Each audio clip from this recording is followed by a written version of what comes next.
Oxygen ছাড়া একটা মানুষ 4 মিনিটের বেশি বাঁচতে, তার যদি শক্তিশালী মানুষ হয়, বুঝলেন?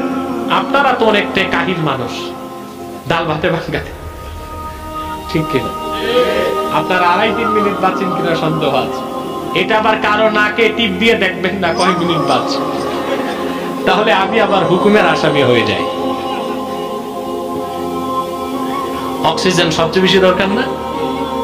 এইটা আল্লাহ তাআলা যদি ব্যবস্থা করতেন, বাজার থেকে কিনে আনবেন, তো সারা দুনিয়ার পেট্রোল যেমন আমেরিকা চুরি করে মজুত করতেছে, সব অক্সিজেন সে জমা করে রাখত, তারপর চড়া মূল্যে বিক্রি করত। আল্লাহ বলছেন না, আমার বান্দাদের এসেনশিয়াল যে ফুড, সবচেয়ে জরুরি খাদ্য রিজিক, অক্সিজেন নাকের গোড়ায় দিয়ে রাখছে, টান দিলেই হয়। সুবহানাল্লাহ। অক্সিজেন যদি কিনতে হতো, এখন তো অভিজাত মানুষ পানি কিনে খায়, 40 টাকা বোতলের পানি কিনে খায়।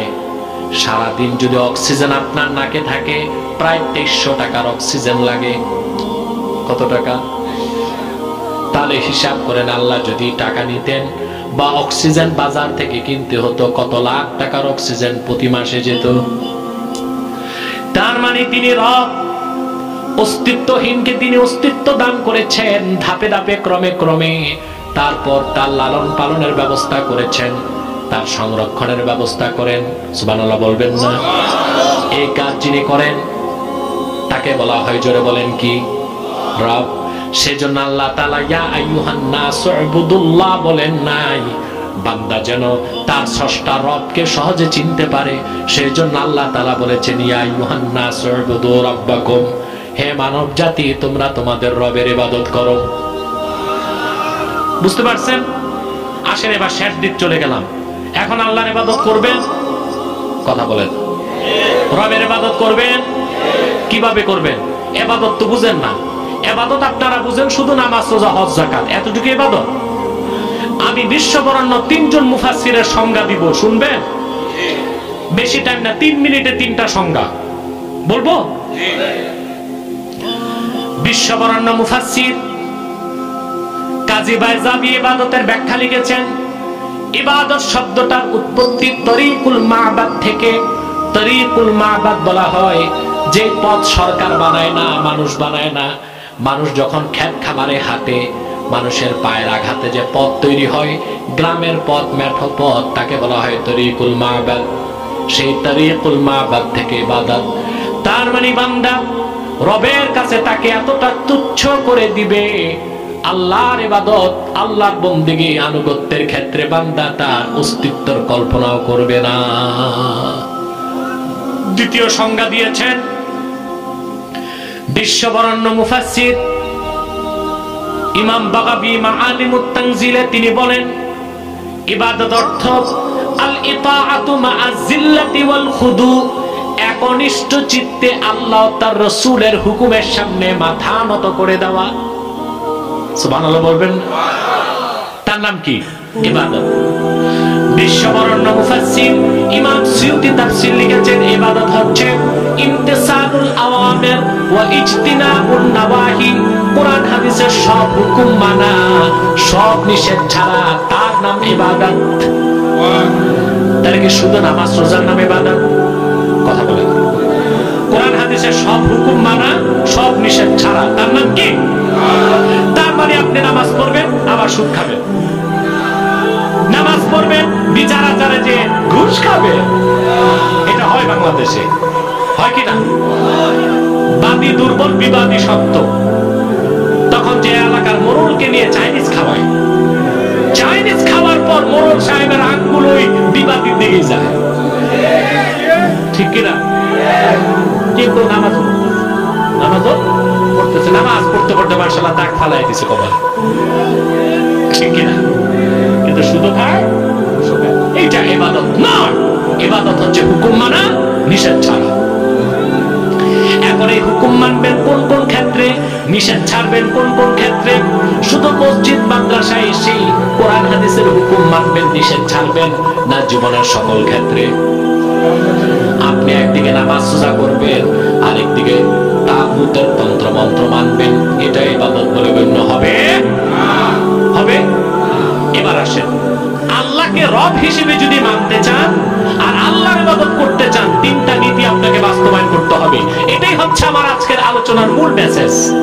দিয়ে বিদায় নিচ্ছি। আর একটা লোক দাঁড়াবার চেষ্টা করবেন না। আমি দেখছি রাত বেশি, পানি পড়ছে, কুয়াশার পানি পড়তেছে, আমি এক্ষুনি ছেড়ে দিচ্ছি। কয়টা নীতি? আল্লাহকে রব হিসেবে বিশ্বাস করেন, শুধু মুখে না মনে রবের ইবাদত করবেন। কয়টা নীতি বাস্তবায়ন করতে হবে? আল্লাহ পাক বলেন, কুল ইয়া আহলাল কিতাবি তাআলু ইলা কালিমাতিন সাওয়াইন বাইনানা ওয়া বাইনাকুম আল্লা না'বুদা ইল্লাল্লাহ ওয়া লা নুশরিকা বিহি শাইআ ওয়া লা ইয়াত্তাখিযা বা'দুনা বা'দান আরবাবাম মিন দুনিল্লাহ। আল্লাহ পাক বলেন, মুহাম্মদ সাল্লাল্লাহু আলাইহি ওয়াসাল্লাম আপনি ডাক দিয়ে বলুন, হে আহলে কিতাব, তাআলু ইলা কালিমাতিন সাওয়াইন বাইনানা ওয়া বাইনাকুম, আসো একটি কথায় আমরা বিশ্বাস করি, তোমরা বিশ্বাস করতে পারো, একটি কথায় আমরা ঐকমত্য স্থাপন করি। সেটা কি? আল্লাহ না'বুদা ইল্লাল্লাহ, আমরা আল্লাহ ছাড়া কারো ইবাদত করব না, ওয়ালা নুশরিকা বিহি শাইআ, আল্লাহর সাথে কোনো ব্যক্তি কোনো বস্তুকে শরীক করব না। কোনো ব্যক্তি কোনো বস্তু, কোনো মাজার, কোনো মিনার, কোনো সৌধ, কোনো প্রতিমা, কোনো ভাস্কর্য, কোনো প্রতিকৃতি, কোনো ব্যক্তি কোনো বস্তুকে আল্লাহর ইবাদতে শরীক করব না। কয়টা নীতি? ওয়ালা ইয়াত্তাখিযা বা'দুনা বা'দান আরবাবাম মিন দুনিল্লাহ, আর আমাদের প্রকৃত রব আল্লাহকে বাদ দিয়ে মানুষ হয়ে অন্য মানুষকে আমরা রব বানাবো না। আপনাকে অন্যকে রব বানান? জি, বানাচ্ছেন, আপনারা বানাচ্ছেন, আমি বুঝাই দিচ্ছি। তারপর তো বলবেন না বাবা, ঠিক কিনা? মুসলমান কোথায় আছে অবস্থান আপনাদের ভালো করে বুঝেন। এই আয়াত সূরা আলে ইমরানের এই আয়াতের পর সাহাবা ইহুদিদের একদল লোক আল্লাহ রাসূলের কাছে আসলেন, নেতৃত্বে আব্দুল্লাহ ইবনে সালাম। তিনি তখন মুসলমান হন নাই। গোটা আরবে মদিনাতুল মুনাওয়ারাতে সবচেয়ে বড় আলেম ছিল ইহুদিদের আব্দুল্লাহ বিন সালাম।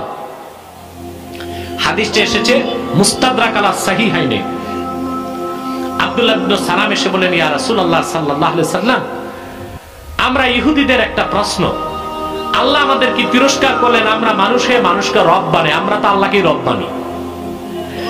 আল্লাহর হাবিব প্রশ্ন করলেন, আব্দুল্লাহ ইবনে সালাম, আল্লাহ যেটাকে হালাল করেছেন, তোমাদের ধর্মের পাদ্রী পুরোহিতরা সেটাকে যখন হারাম বানায় তোমরা কি তা মানো না? তারা বললেন জি। আল্লাহর হাবিব বললেন, আল্লাহ যেটাকে হারাম করেন তোমাদের ধর্মের পাদ্রী পুরোহিতগণ সেটাকে যখন হালাল বানায় তোমরা কি তা মানো? বলে জি। আল্লাহর হাবিব বললেন, আল্লাহর হালালকে হারাম করে আর আল্লাহর হারামকে হালাল করেই তো তোমরা মানুষ হয়ে মানুষকে রব বানাচ্ছ। এই কাজ কি হয় আমাদের দেশে? কথা বলে না। আল্লাহর কোরআনের নির্দেশ, ছেলের বয়স 21, মেয়ের বয়স 18, এরকম সময়সীমা আল্লাহ নির্ধারণ করেন নাই। ইসলামে বাল্য বিবাহ নাই, ইসলামে আছে বালেক বিবাহ। আমার সাথে তো আপনারা নাস্তিকদের সাথে ডিবেট গুলো দেখেন। আলহামদুলিল্লাহ, আল্লাহ নূর নবী মুহাম্মদ সাল্লাল্লাহু আলাইহি ওয়াসাল্লামের জুতা মুবারকের সদকায় প্রত্যেক জায়গাতে আল্লাহ আমাদেরকে বিজয় দিয়েছে। এটা আমাদের ব্যক্তিগত বিজয় না, সমস্ত উম্মাহের বিজয়। প্রিয় সুধী, তা আমি বলি তাদেরকে যে বাল্য বিবাহ তো ইসলামে নাই। আমিও তো বলি বালেক বিবাহ আছে। কি আছে? ইসলামের হুকুম, ছেলে যখন বালেক হয়, ম্যাচিউরড, মেয়েও ম্যাচিউরড, তাদের বিয়ে হতে পারে। কিন্তু আমরা আইন করেছি, আমরা না, 21 যদি না হয় ছেলে, 18 যদি না হয়, এটা বাল্য বিবাহ। এটা কত বড় হারাম কাজ! পুলিশ খবর পেলে যাবে, দলবিয়াই অ্যারেস্ট, ম্যারেজ রেজিস্টার অ্যারেস্ট, সাক্ষীরা অ্যারেস্ট, বিয়ে খেতে যারা আসছে ওরাও অ্যারেস্ট, বাবুর্চি যে গেছে সেও অ্যারেস্ট। আল্লাহ করছেন হালাল, আমরা করছি। অপরদিকে প্রচলিত আইনে ছেলে আর মেয়ে যদি রাজি থাকে, বয়স যাই থাক, একটু ফষ্টি রষ্টি করে পার্কে যে একটু লিভ টুগেদার ফ্রি মিক্সিং করে, তাতে কোনো দোষ নাই, দোনোজন তো রাজি ছিল। এটা জানা কিনা? আল্লাহ করছেন হারাম, আমরা করছি। তাহলে আমরা কি আল্লাহকে বাদ দিয়ে মানুষকে রব বানাচ্ছি? এইরকম শিরক যতক্ষণ থাকবে আল্লাহর ইবাদত কবুল হবে না। কয়টা নীতি বাস্তবায়ন করবেন? আল্লাহ ছাড়া কারো ইবাদত করব না, আল্লাহর সাথে অন্য কাউকে শরীক করব না, আল্লাহকে বাদ দিয়ে মানুষ হয়ে মানুষকে রব বানাবো না। সাদাকাল্লাহুল আযীম ওয়া সাদাকা রাসূলুহুন নবিয়ুল কারীম ওয়া নাহনু আলা যালিকা মিনাশ শাহিদিন ওয়াশ শাকিরিন আলহামদুলিল্লাহি রাব্বিল আলামিন। আমি আপনাদের দুই হাত ধরে করজোড় অনুরোধ করব, আমি তাহরিকে খাতমে নবুয়ত বাংলাদেশের পক্ষ থেকে সারা বাংলাদেশে আমার যে মিশন ও ভিশন সেটা বলে দিচ্ছি। আপনাদের এখানে বিভিন্ন দলের লোক আছে না? কেউ আওয়ামী লীগ, কেউ বিএনপি, কেউ জাতীয় পার্টি, কেউ জামাত, সব দলের লোক আছেন আপনারা। কিন্তু এখানে কোনো দ্বন্দ্ব আছে? ফাসাদ, ঝগড়া কেন নাই? আমরা এখানে কোনো দলীয় পরিচয় আসি নাই, আমাদের একটি পরিচয়, আমরা মুসলমান। ঠিক আছে? আমি আপনাদেরকে করজোড় অনুরোধ করব, দলীয় মতভেদ থাকতেই পারে, তা থাকবে রাজপথে এবং সংসদে, কিন্তু তিনটি ইস্যুতে আমরা এক হয়ে যাব, সব দলের মুসলমান। ইসলামের সুমহান স্বার্থ রক্ষায়, মুসলমানদের সমস্ত দাবি আদায়ে, আর বাংলাদেশের স্বাধীনতা সার্বভৌমত্বকে অক্ষুণ্ণ রাখতে সকল দলের মুসলমান আমরা ঐক্যবদ্ধ হয়ে যাব। এই ক্ষেত্রে কে কোন দল তা আমরা দেখব না, কে কোন পীরের মুরিদ তা আমরা দেখব না, কে কোন মাসলাক তা আমরা দেখব না। এই ক্ষেত্রে আমি বলে থাকি, মাসলাক যার যার, ইসলাম সবার, দল যার যার, বাংলাদেশ সবার। মনে থাকবে, ইসলাম, মুসলমান ও বাংলাদেশের স্বাধীনতার বিরুদ্ধে সবচেয়ে বেশি চক্রান্ত করে যাচ্ছে বাংলাদেশে দুইটি অমুসলিম সম্প্রদায়। তার একটি হলো কুখ্যাত কাদিয়ানী সম্প্রদায়। নিঃসন্দেহে তারা কাফের এবং অমুসলিম। তাদেরকে যারা কাফের বলবে না, তারাও কাফের, কারণ তারা আল্লাহর আখিরি নবী মুহাম্মদ সাল্লাল্লাহু আলাইহি ওয়াসাল্লামকে আল্লাহর শেষ নবী হিসেবে বিশ্বাস করে না। চিল্লায় বলেন নাউজুবিল্লাহ। এজন্য তারা কি? তাদেরকে যারা কাফের বলবে না, তারা কি? তাদের আকীদা এত জঘন্য যে তারা ইহুদি খ্রিস্টানের চেয়ে বড় কাফের। তারা বলে থাকে 1857 সালে কোরআন শরীফ বাজেয়াপ্ত হয়ে গেছে। তারা প্রচার করে মদ এবং শুকরের গোশত হালাল। তারা প্রচার করে ইংরেজদের তাবেদারি করা ফরজ, যারা ইংরেজদের তাবেদারি করবে না তারা মুরতাদ। এরকম অসংখ্য কুফরি, জঘন্য কুফরি আকীদা তারা লালন করে। সেজন্য নিঃসন্দেহে তারা কাফের এবং অমুসলিম। আমার ভাইয়ের, আমার বন্ধুরা, আমার আল্লাহ ও নূর নবী আমার মুহাম্মদ সাল্লাল্লাহু আলাইহি ওয়াসাল্লামের ইসলাম ও কোরআনের হাজার হাজার হাজার বছর পরে বর্তমান ভারতের কুখ্যাত পাঞ্জাবের কুখ্যাত গুরুদাসপুরের কুখ্যাত কাদিয়ানে ইংরেজ আমলে এক শয়তান নিজকে নবী দাবি করছে। চিল্লায় বলেন নাউজুবিল্লাহ। শয়তানটার নাম রেখেছিল তার বাপ মির্জা গোলাম আহমদ কাদিয়ানী। তাকে গোলাম আহমদ বলা যাবে না, কারণ গোলাম আহমদ অর্থ আহমদ এর গোলাম। আর কাদিয়ানের কাজ্জাব ছিল ইংরেজদের পাঁচাটা গোলাম, কুখ্যাত কাফের। সে গোলাম আহমদ, আহমদ এর গোলাম ছিল না, সে ছিল কুখ্যাত শয়তানের কুখ্যাত গোলাম। কাদিয়ানের কাজ্জাব, মিথ্যা নবুয়তের দাবিদার মির্জা গোলাম শয়তান কাদিয়ানির উপর গজব এসেছে 1908 সালে। যখন গজব এসেছে, কাদিয়ানের কাজ্জাব মিথ্যা নবুয়তের দাবিদার মির্জা গোলাম শয়তান কাদিয়ানি 1908 সালে ধ্বংস হয়ে কুখ্যাত জাহান্নামের কুখ্যাত কুকুরে পরিণত হয়েছে। তার অনুসারীরাও ধ্বংস হয়েছে। বর্তমানে কিছু কাদিয়ানি বাংলাদেশে আছে, যারা বিভিন্ন রাজনৈতিক দলে ঘাপটি মেরে বসে আছে। ছলে বলে কৌশলে তারা কাজ করছে ইসলামের বিপক্ষে, মুসলমানের বিপক্ষে, বাংলাদেশের স্বাধীনতার বিপক্ষে। তারা নাম পরিবর্তন করে করে মিথ্যা পরিচয় দেয়।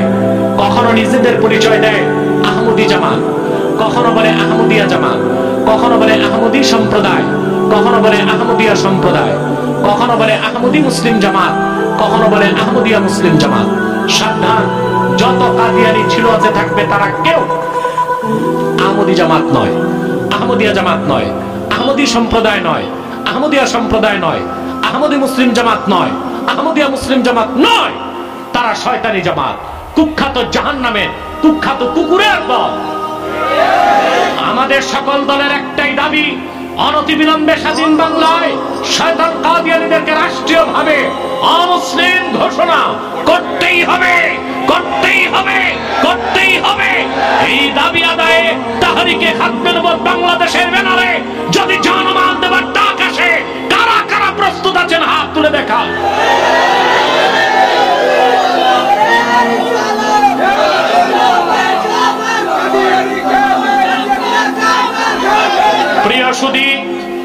প্রিয় সুধী, আমি সিলেটে আমাদের তাহরিকে খাতমে নবুয়ত বাংলাদেশ কাজ করে যাচ্ছে। আমি আল্লামা ফুলতলি রহমতুল্লাহি আলাইহির হাতে গড়া তার প্রিয় সংগঠন তালামিজে যারা আছে তাদেরকে বলবো, আপনারা তাহরিকে খাতমে নবুয়ত বাংলাদেশে, আমাদের তাহরিকে খাতমে নবুয়ত বাংলাদেশের ব্যানারে যারা কাজ করছে তাদের সাথে কাঁধে কাঁধ মিলিয়ে কাজ করবেন। কারণ আমাদের জনপুর মাসলাক থেকে ফুলতলি মাসলাক, ঠিক কিনা? আমরা মাসলাকেও এক, ঠিক কিনা? অতএব আমাদেরকে তালামিজকে আমি চাই তাহরিকে খাতমে নবুয়ত বাংলাদেশের ব্যানারে যে কোনো আন্দোলন সিলেটে হলে আমরা সবার আগে তালামিজকে চাই। আল্লাহ কবুল করুক।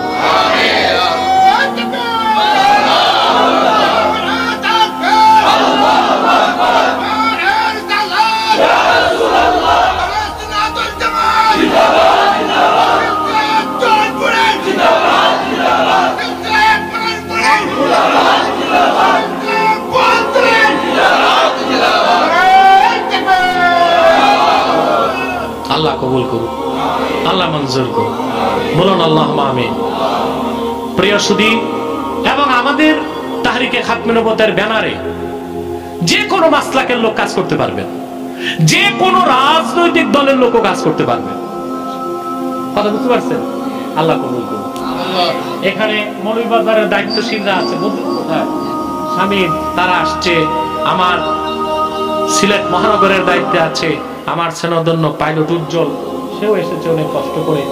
আরো যারা আছে তাদের জন্য আমি দোয়া চাই। উপদেষ্টা আছে আলহামদুলিল্লাহ আমাদের আব্দুল খালেক, হ্যাঁ, আর আলহামদুলিল্লাহ অনেকে আছে, স্বামী অনেকেই আছে। আল্লাহ তো সবার নাম জানেন, তাদের সাথে যোগাযোগ করবেন, কাজের সুযোগ পাবেন ইনশাআল্লাহ।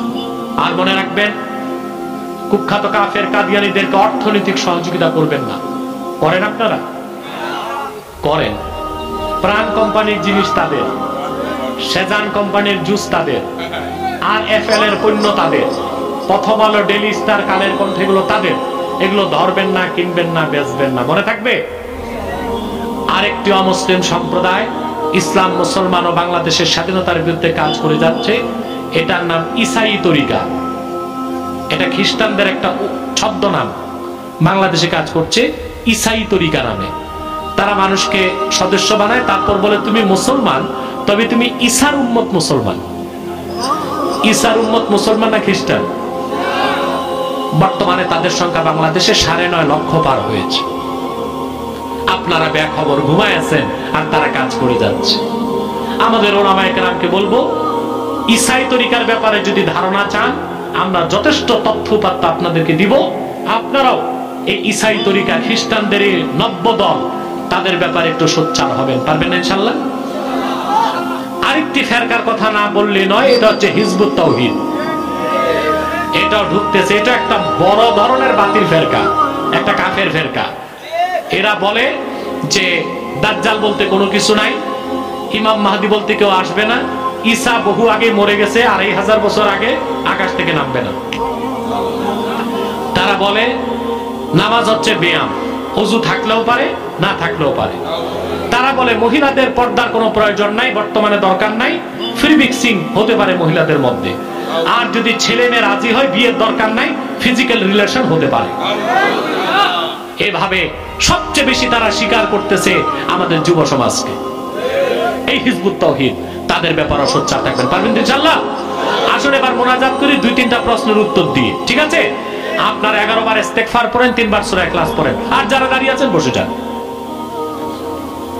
সালাতু ওয়াসসালামু আলা মুহাম্মদ সাল্লাল্লাহু আলাইহি ওয়াসাল্লাম রাসূলি রাব্বিল আলামিন। আল্লাহ তাআলা গভীর রাতে তোমার নেককার জাকের শাকের বান্দা নিয়ে হাত তুলেছি, এতগুলো মানুষের মধ্যে যার দুটো হাত তোমার ভালো লাগে আল্লাহ, তার দুটো হাতের বিনিময়ে আমাদের জীবনের সব গুনাহ খাতা তুমি মাফ করে দাও। আল্লাহ তাআলা রব্বুল আলামিন হৃদয়ের গভীর থেকে দোয়া করি আল্লাহ, তোমার আখিরি নবী নূর নবী আমার মুহাম্মদ সাল্লাল্লাহু আলাইহি ওয়াসাল্লাম আজ থেকে ১৫০০ বছর আগে দুনিয়া থেকে বিদায় নিয়েছেন। হায়াতুন নবী হিসেবে জান্নাতুল ফেরদাউস রওজা মুবারকে বিশ্রাম নিয়েছেন। আমিন। জীবনে একবার তোমার আখিরি নবী নূর নবী আমার মুহাম্মদ সাল্লাল্লাহু আলাইহি ওয়াসাল্লামের জান্নাতুল ফেরদাউস রওজা মুবারকে উপস্থিত হয়ে গো আল্লাহ, তোমার হাবিবের নূরের কদমে দরুদ ও সালামের হাদিয়া দেবার আগে আল্লাহ তুমি ডাক দিও না। আমিন।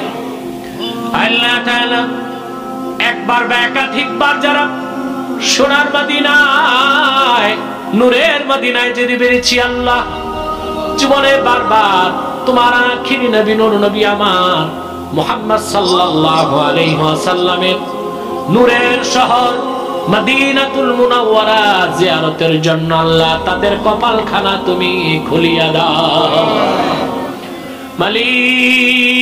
মালিক হৃদয়ের গভীর থেকে দোয়া করি আল্লাহ, তোমার আখিরি নবী নূর নবী আমার মুহাম্মদ সাল্লাল্লাহু আলাইহি ওয়াসাল্লামের নূরের চেহারা মোবারক স্বপ্নে একবার দেখে গো আল্লাহ, জান্নাত ওয়াজিব হবার আগে তুমি ডাক দিও না। একবার বা একাধিকবার যারা তোমার আখিরি নবী নূর নবী আমার মুহাম্মদ সাল্লাল্লাহু আলাইহি ওয়াসাল্লামের নূরের চেহারা মোবারক স্বপ্নে দেখার সৌভাগ্য লাভ করেছে আল্লাহ, জীবনে বারবার দেখার জন্য আল্লাহ তাদের কপালটা তুমি সোনার কপাল বানায় দাও। আল্লাহ আমাদের অনেকের বাবা নাই, অনেকের মা নাই, অনেকের বাবা মা একজনও নাই।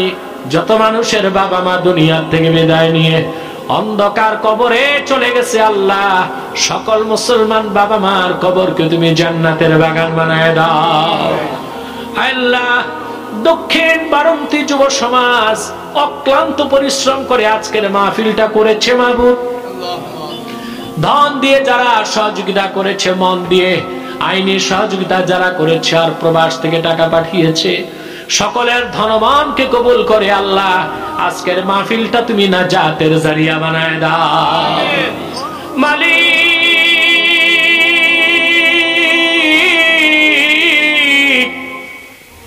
জীবনে গুনার বোঝা কাঁধে করে হাত তুলেছি আল্লাহ, গুনার কথা মনে হলে তোমার সকাশে হাত তোলার সাহস পাই না আল্লাহ, কিন্তু যখনই মনে পড়ে আমরা তোমার আখিরি নবী মুহাম্মদ সাল্লাল্লাহু আলাইহি সাল্লামের পেয়ারা উম্মত, আমরা তোমার বান্দা আল্লাহ, আশায় আশায় বুক খানা ভরে যায়। মালিক আমাদের গুনার দিকে নজর না করে তুমি তোমার রহমতের দিকে নজর করে আল্লাহ জীবনের সব গুনাহ মাফ করে দাও। মুনাজাতের সঙ্গে সঙ্গে শিশুর মতো নিষ্পাপ বেগুনাহ ঘোষণা করে বাড়ি পৌঁছায় দাও। মালিক আমার যুবক ভাই যাদের চাকরি নাই চাকরির ব্যবস্থা করে দাও, যারা ব্যবসা করছে হালাল ব্যবসায় বরকত দিয়ে দাও আল্লাহ। বিদেশে যারা আছে তাদের প্রবাস জীবনটা কল্যাণময় করে দাও, সুখময় করে দাও আল্লাহ তাআলা। পর্দার আড়ালে আমার মা বোন যারা হাত তুলে বসে আছেন, অবলা সরলা সতী সাধ্বী মা বোন যারা হাত তুলে বসে আছেন, তাদের প্রত্যেককে মনের দুঃখ কষ্ট দূর করে তাদের প্রত্যেককে একটি সোনার সংসার তুমি হাদিয়া করে দাও আমাদের মুশকিলাতকে আসান করে দাও, নেক হাজাত ও চাহাতকে কবুল করে নাও। ভাইরা আমার, 1 মিনিট সময় ছেড়ে দিলাম। চক্ষুটা বন্ধ করুন, দিলটা নরম করুন, মাথাটা নত করুন। আল্লাহর আখিরি নবী, নূর নবী আমার মুহাম্মদ সাল্লাল্লাহু আলাইহি ওয়াসাল্লামের ওসিলা ধরে আল্লাহর কাছে চান, যা চাইবেন তাই কবুল হয়ে যাবে। যদি পারো রে ভাইরা, 2 ফোঁটা চোখের পানি সদকা করে দি।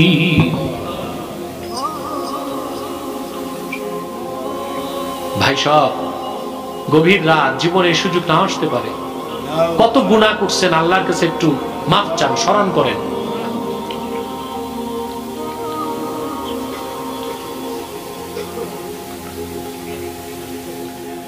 اللهم إنا نتوسل إليك بوسيلة حبيبك المحترم نبيك الخاتم سيدنا إمامنا محمد بن عبد الله نبي الله رسول الله صلى الله عليه وسلم الذي أكملت به قصر النبوة وحكمت أن لا نبي بعده وأعلنت في القرآن بالبرهان أن محمدا صلى الله عليه وسلم خاتم النبيين والمرسلين قبل 1500 سنة وصلى الله تعالى على خير خلقه نبينا محمد نور الله وعلى آله وصحبه أجمعين برحمتك يا أرحم الراحمين। السلام عليكم ورحمة الله تعالى وبركاته।